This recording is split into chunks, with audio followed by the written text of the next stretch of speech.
happen? How do we equal, just level the playing field? So give me some thumbs up. Let me know you see me. Let me know you hear me. Let me know you're in the house. I'm fine. How are you? If you can hear me, let me know you hear me. You know the drill. We've been doing this for 2 years now. 2 years. And there ain't nothing changed. To bring some loving here today. Don't punish me with brutality. Talk to me. If Marvin was alive today, he'd have to rewrite the song. He'd probably say, who are they to judge us simply because we're black and strong? Things don't change, baby. The more things change, the more they remain the same. So I see some of my YouTube people in the house as well. How's everybody doing? I kind of waited to the last minute to come on tonight. I was making some last minute changes, and I was doing this and I was doing that. Hey, baby girl. Hey.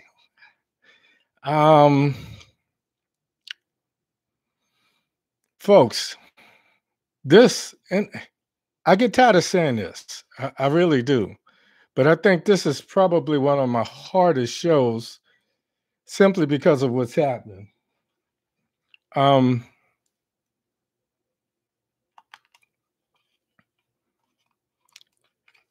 What's crazy and what makes it hard for me is I expected this retaliation. And I put some questions out there. Quick and dirty is to have this many black people, the next generation, erased and killed by the police within moments, within days, within hours and minutes of Chauvin going on trial and Chauvin being found guilty. We see this sudden rash, this peaking of deadly encounters by black people with the police. So while you guys were celebrating, I told you I didn't want to be the killjoy. I told you that there would be some things going on. So let me go ahead and I'm gonna get started. Wanted to tell you guys good evening. Welcome to the show. Thank you for spending your Thursday nights with me. You know what I say, I truly am humbled that you choose to find yourself here, especially given the crazy week that we have had. Started with a closing arguments. By Tuesday, we had a verdict, and then things just went kind of downhill from there. So as soon as we could smile and start feeling joy, this shit wiped the smile off our face. Before I go off on a tangent, my name is Hank Batiste. This is my show. It's called I Got Something to Say. It must be true. I'm your host tonight, and I always talk about the voices in my head. I spend a lot of time in my solitude, and a lot of times what I'm talking to is myself. And yes, myself answers me because I guess sometimes I'm the only one that understands who I am, where I'm coming from, so forth and so on.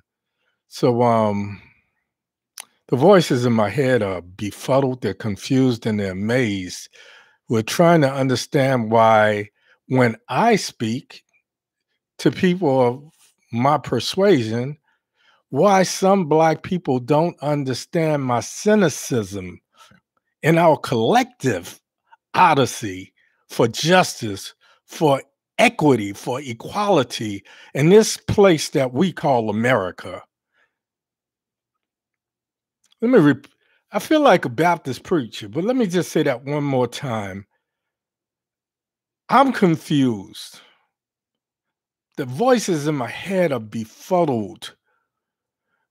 They're confused and they're amazed that when I talk about some of these things, people say, don't be so dark, don't be so gloomy. If I see what's happening and I feel a need to deliver the message that's been given to me, why do Black folks find it so hard to understand why I feel cynicism? We're all in this thing called this odyssey. This odyssey means journey. It means this this thing that we're taking. You know what I'm saying?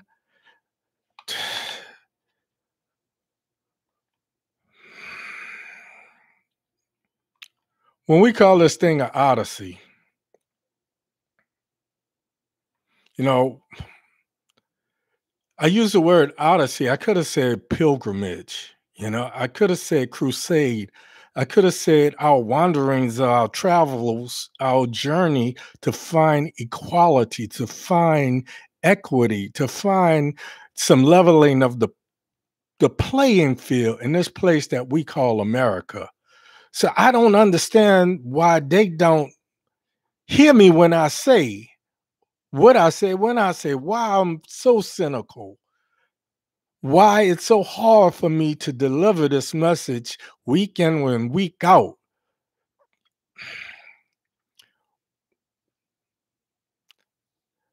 My granddaughter's on here.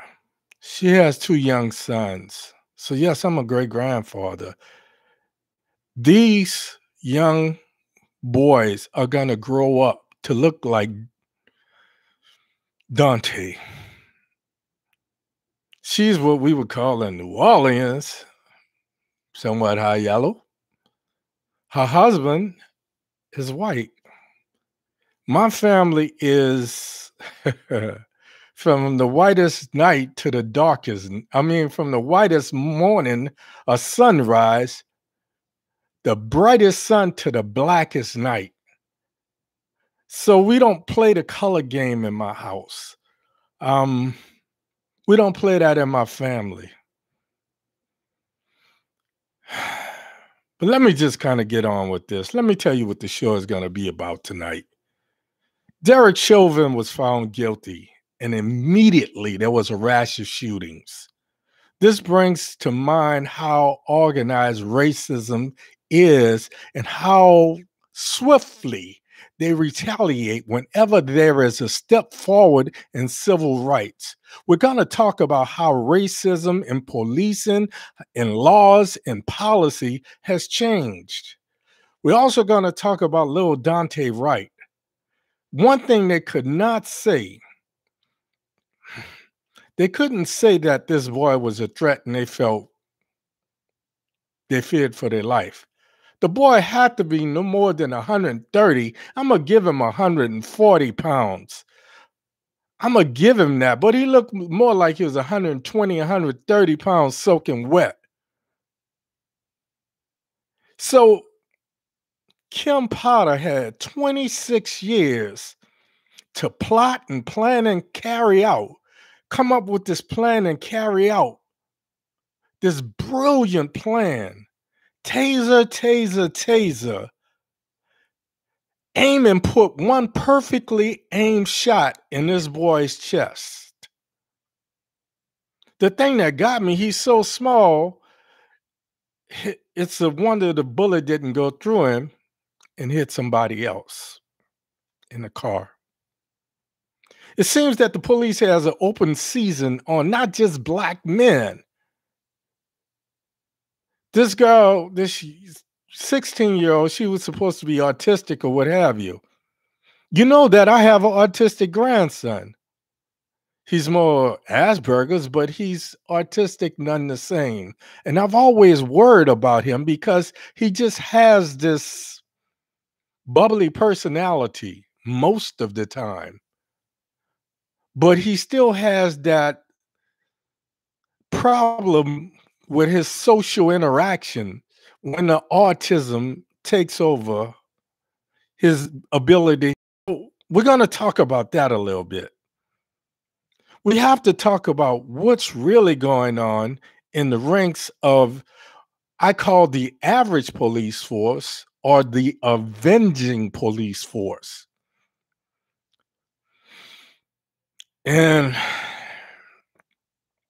lastly, I'm going to talk a little bit about COVID, but not much because the numbers seem to be kind of leveling off with the spike that we have, the spike that we had here in Florida and going back to other states. But I said in my post on Facebook, I'm not afraid of COVID. As deadly as it is, I'm more afraid of the police.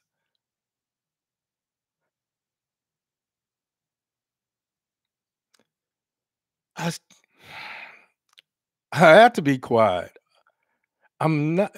That sounds. Look how profound, how crazy that sounds.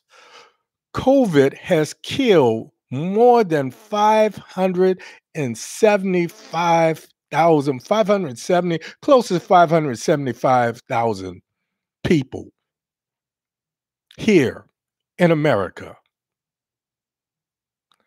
But COVID, as much as it's affecting our community, it's affecting everybody.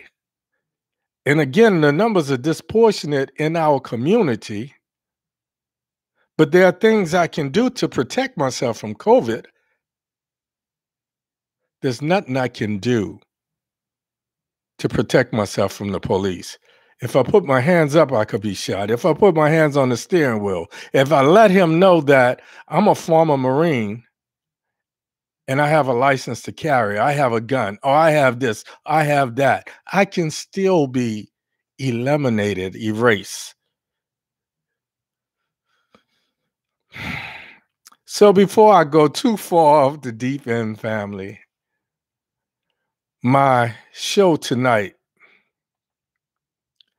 is called Qualified Immunity and the Sophistication of James Crow the Third. Folks, let's omit the logic and do this. First up, Derek Chauvin.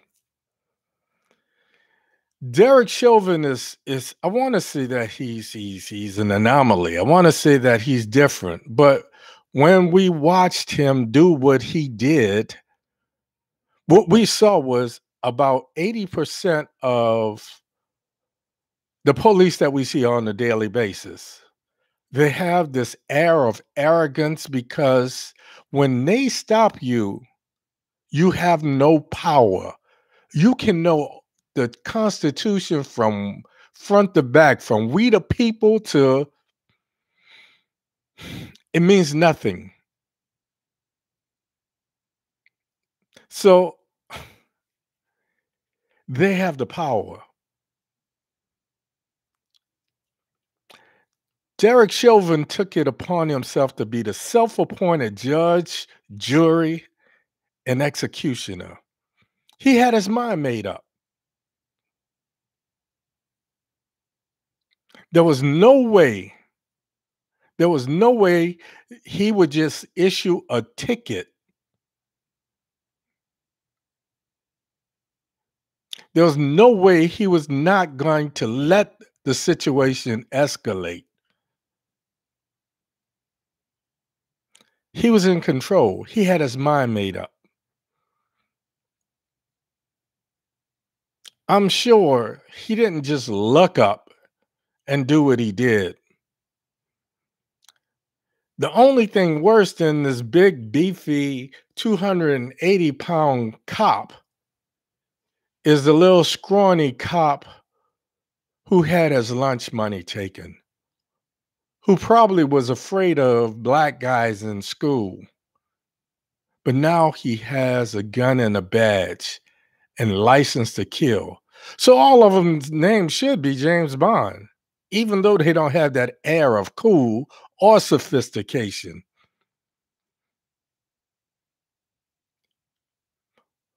But this time, we had somebody by the name of Keith Ellison, the Attorney General for the state of Minnesota. Ellison put together this super prosecution dream team. This team was so good, I bet you OJ was sitting back saying, damn, I'm glad he wasn't California's attorney general.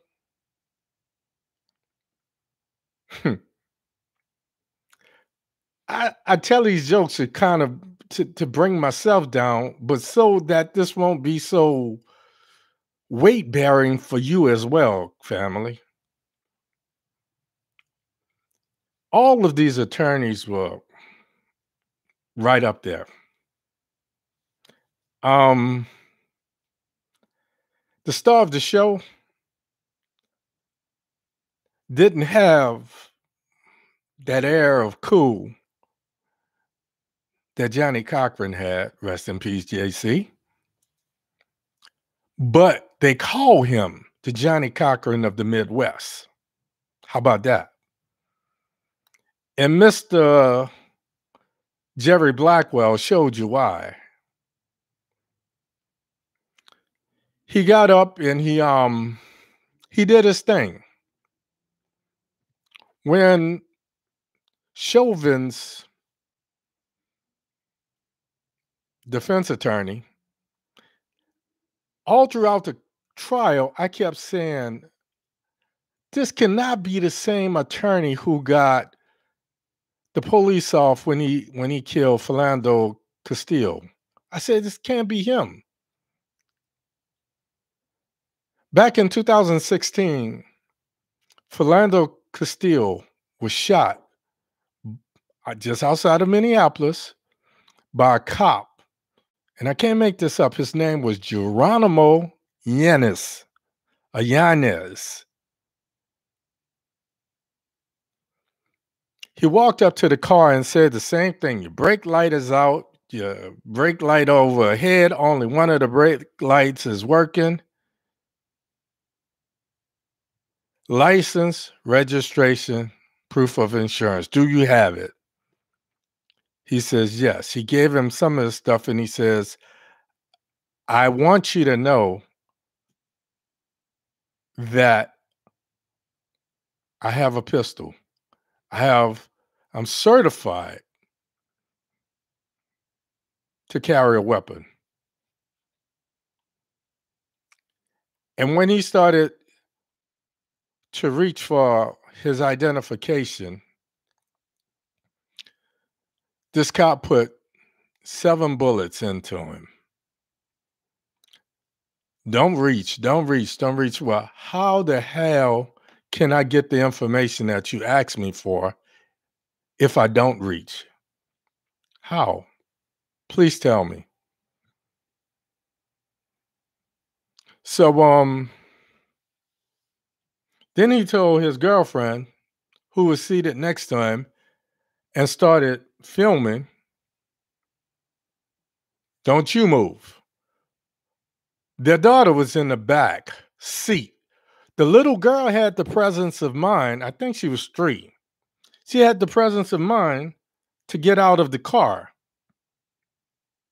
The other cop, standing on the passenger side, jumped out of the way because Geronimo went straight Geronimo. And he's firing off these shots into this man's chest, through his arm, and so forth and so on.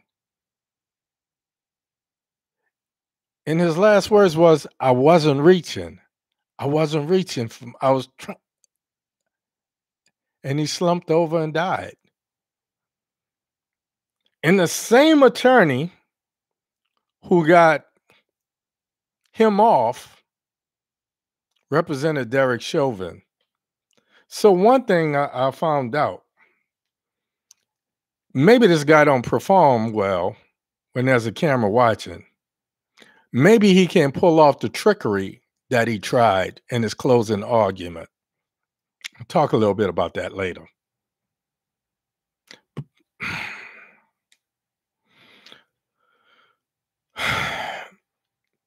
This guy went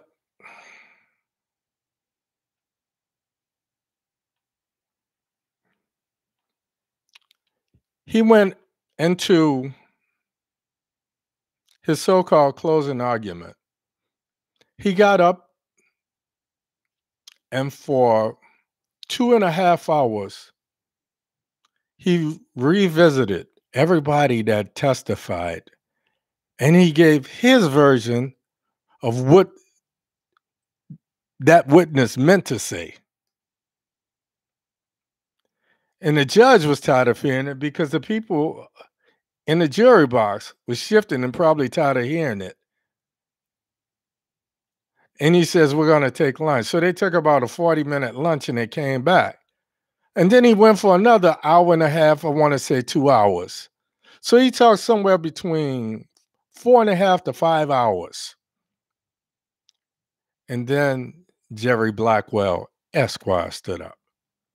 And he says, you have heard from 45 witnesses. You're about to hear from the 46. The 46 is the one that's going to talk to you when you go into the jury room. It's your common sense. And he broke it down. And he was so thorough in what he did. He brought it right back to that video. And he kept saying, Chauvin wouldn't move.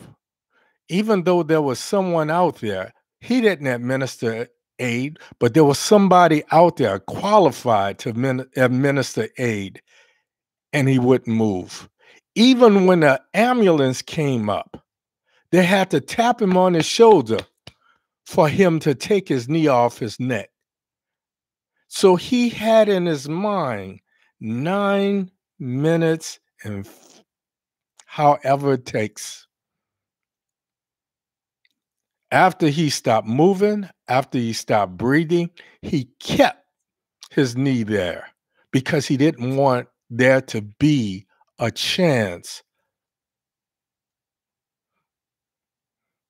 of George Floyd making it out alive. And that's what Blackwell did. He kept bringing it back. Forget all the smoke and mirrors of this defense attorney. Here's what we're talking about. If you believe Chauvin is responsible for the death of George Floyd, forget that he had problems with drugs, forget that he had this, forget that he had that. If you believe after watching that video that you've seen 11 times that Derek Chauvin is responsible, then you must find him guilty of all 3 charges. And 10 hours later, bada boom, bada bing. And though I wanted to celebrate, it would not have brought George back. Though I wanted to celebrate, I understood what I'm going to talk about, the retaliation and the sophistication of James Crow III. You see, when I do the show, sometimes I try to use a historical perspective to explain to you why I believe what I believe and where I get this from. And why, if I was Spider-Man, my spider senses would be tingling. Every time there were laws that were enacted to protect us, the powers to be refused to implement or enforce said laws, those laws. After the Emancipation Proclamation was signed, it took years, almost 10 years, to have it implemented. After Brown versus the Board of Education made it illegal for schools to be segregated, several states ignored federal law and refused to implement it. That was 1954. And a lot of things didn't change until the Civil Rights Act of 1954, and it didn't change to 1964. So why does it take 10 years for a law to be implemented? After we were granted the right to vote, let me explain this to you. some of you people don't understand. We were granted the right to vote, or black men were, as part of the 15th Amendment in 1870. After the signing of the Emancipation Proclamation and during Reconstruction. Reconstruction was when America made the promises, this original promise to us, 40 acres and a mule. It's when Louisiana had its very first black governor, P.B.S. Pinchback. And as a result, all of that was erased. It took almost 10 years just to have the Emancipation Proclamation implemented. But wait for this. 1870, the 15th Amendment during Reconstruction, one of the last amendments during Reconstruction to integrate the new Negro, former slaves, into the fabric of what we call our society or America. There was a literacy test. And see, this is what happens when I get angry, folks. I don't stutter, but when I get angry, my tongue gets thick. 1870, there was a literacy test and a poll tax implemented before you could vote. It wasn't until, so from 1870 to 1964, almost 100 years. To those that you care about, go ahead and share it.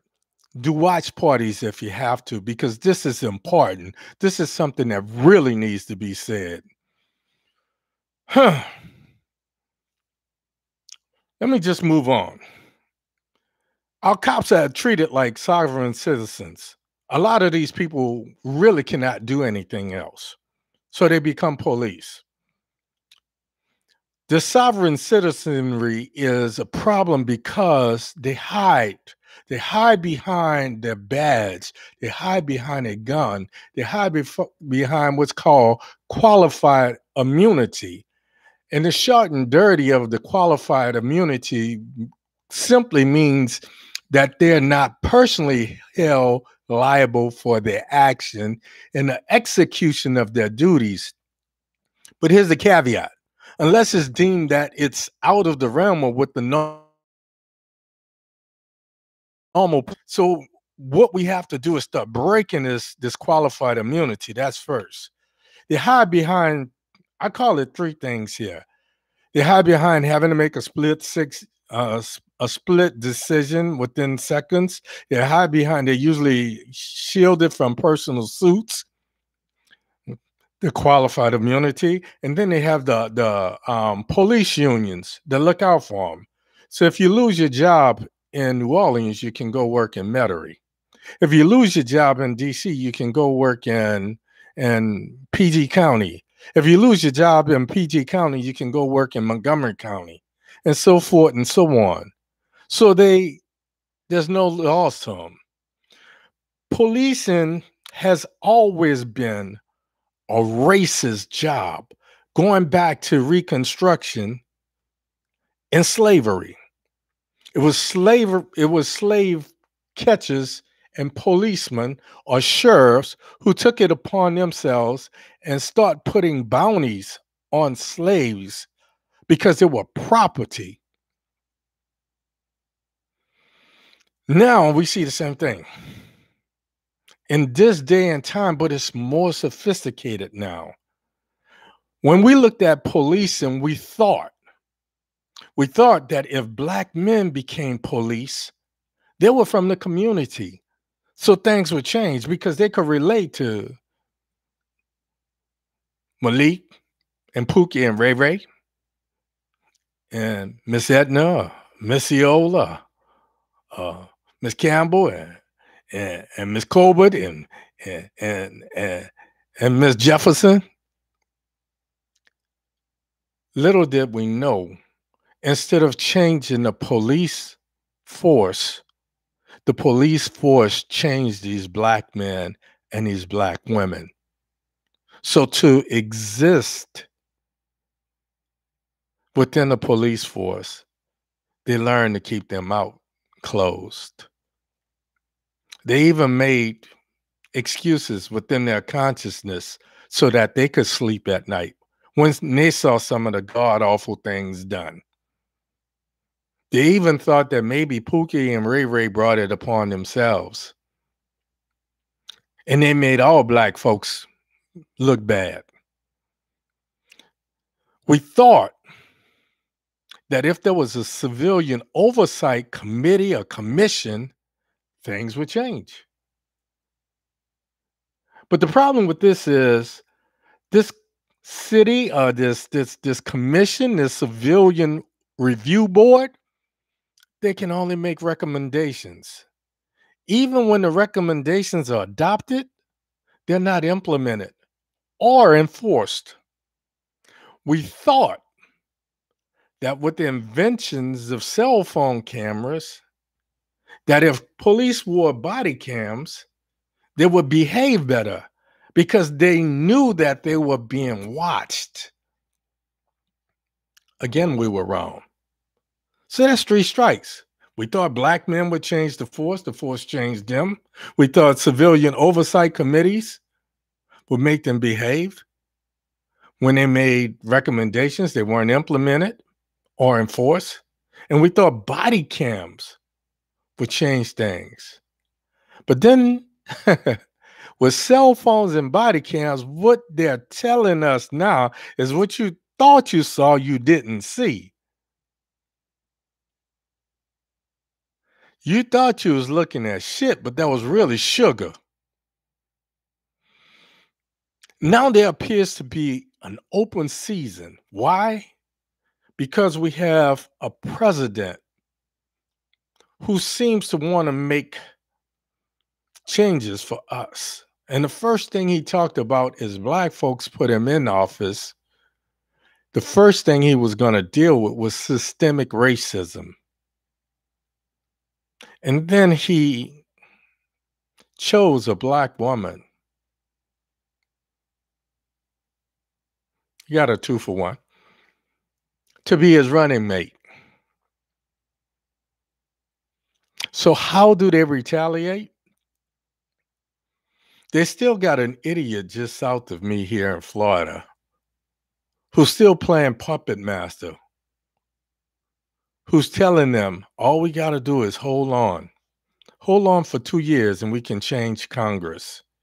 And once we change Congress, then we'll change the laws so that I can come back and we can finish what we started. But the problem is, there's more of us. They're trying to convince well-meaning, dignified white folks into believing that it profits them as well. He's even trying to convince some black folks, just like they did in slavery, if you help us catch others, you may not be free, but you'll be better than they will. So, as a result of this guilty verdict, they're retaliating. There's an open season. Never before have we had so many shootings within the span of a couple days, people. A couple days. Today is Thursday. The guilty verdict was handed out on Tuesday around 5 o'clock Eastern time. You know the excuses they use. Number one, the most popular one, I feared for my life. I don't fear for my life when I see a white boy coming up the street with an AK-15, an AR-15, AK-47, or AR-15. It don't matter. He could have an AK-47, an AR-15, a shotgun, and a submachine gun driving a tank. I'm going to say he had a bad day. And those 9 people, those 8 people he had, it's because no girl would give him no nookie. So he had a sex addiction that he had an itch that he couldn't scratch. If he goes into a church and he kills people up in there that's supposedly praising the God that you ask every time you have a conference, you close the press conference with God bless the United States of America. You don't even say God bless America anymore. And we gonna make sure we focus on this place. God bless the United States of America. You're in there praying and praising to the same God that we all serve. He goes up in there and he kills 8, 9 people. He comes out. You get there. He still got the gun in his hand. You got you and your partner in there assessing the scene, and you tell them, go ahead and sit in the back of the car. We'll be right back. You hungry? You want to go to Burger King? Because when we get there, it's late now. You ain't going to have nothing to eat. You didn't fear for your life when you dealt with him. But heaven forbid if you pull my behind over. So that's number one. Number two is in the heat of the moment, I thought the shiny object he had in his hand was a gun. I saw him reaching in his pocket. I thought it was a gun.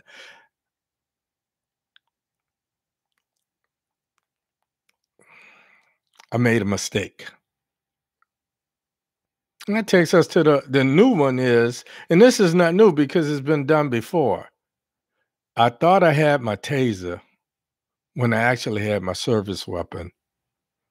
And I don't know if you guys ever held a pistol in your hand, but imagine just take the magazine out of the pistol and see how light it is. Let me go on, people. If not now, then when? As I watched the closing arguments on Monday, I was befuddled. Chauvin's attorney tried to weave this web of nonsensical bullshit. His closing wasn't a closing. It was nothing short of a testimony. For 4 to 5 hours, I watched in anger as his attorney, Eric Nelson, twisted the truth of each of the 45 witnesses' testimony, and he created his own version of what they meant to say. I know what they said, but what they actually meant was. Throughout the trial, I kept thinking to myself, this cannot be the same attorney who got Geronimo Yanez acquitted. Is it?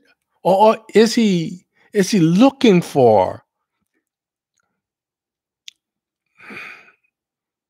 a reason to have this?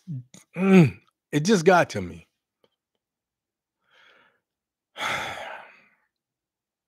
George Floyd's life seemed to be a sacrifice, but it became a pivotal occurrence. Now we see that George didn't die for anything, but they're trying to make the conviction stand for something for James Crow III. They're more sophisticated now because they're no longer Jim, Bob, Clem, and Bubba running through the dead of night with chewing tobacco in their lips, lighting crosses on people's lawn. Now the lynching is done with a gavel in the halls of Congress, because right here in Florida, this silly behind governor, yeah, I called him a judge, because he just signed into law a bill that makes it illegal for more than 3 people to protest. If he calls it mob intimidation. If they block the street, he gave blanket immunity to anyone in their car who mows them down. Why? Because the man that hit and killed that woman in Charlottesville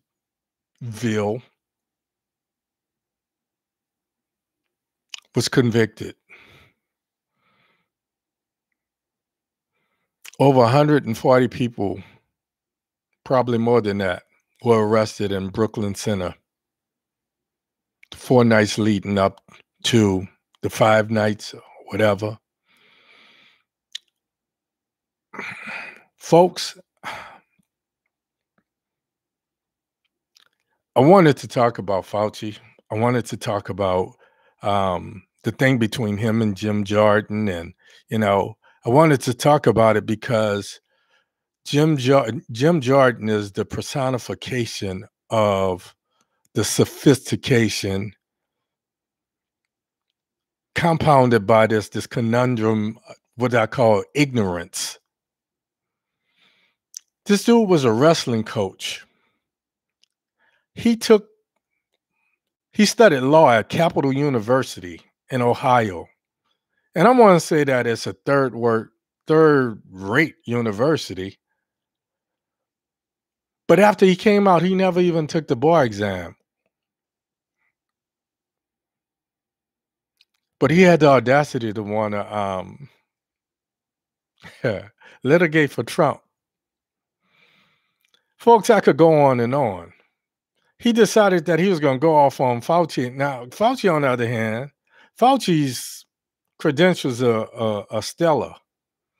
Graduated from Cornell Medical School and started working for NIH back in '68.